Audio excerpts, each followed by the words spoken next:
In today's video, I'm going to teach you how to copy and paste cells in Excel. By the end of this walkthrough, you'll be comfortable moving information around your spreadsheet quickly and accurately, which can save you a lot of time and help keep your data organized. Let's start with the basics. First, open your Excel file and make sure you can clearly see the cells you want to work with. If you're following along with a new sheet, you can type a few sample values into different cells so you have something to copy. It's easier to practice on simple data before you apply this to an important document. To copy a single cell, click once on the cell so it becomes highlighted. You'll see a border appear around it. Now, you have two main options.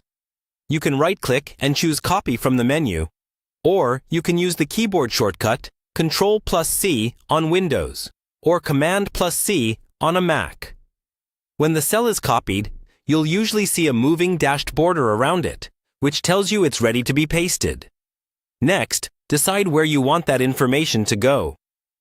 Click the destination cell once to select it. Again, you can right-click and choose Paste, or use Ctrl+V on Windows, or Command+V on a Mac. The value, and often the formatting, will be placed into the new cell. The original cell stays the same, so copying never removes data from the source. If you want to copy multiple cells, click in the first cell, then drag your mouse over the range you want to capture.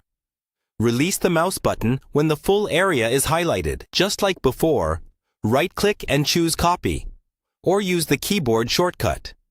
Then click in the top left cell where you want this block of data to appear, and paste.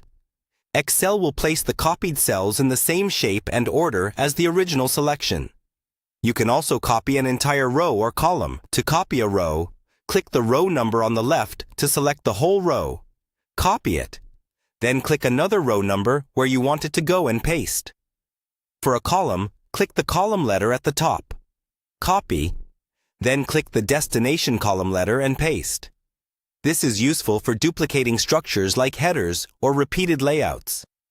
As you practice, pay attention to where your active cell is before you paste. A quick habit is to double-check the highlighted cell or row, especially when working with important data. That way, you'll always paste exactly where you intend to. And that's how to copy and paste cells in Excel, from single cells to full rows and columns.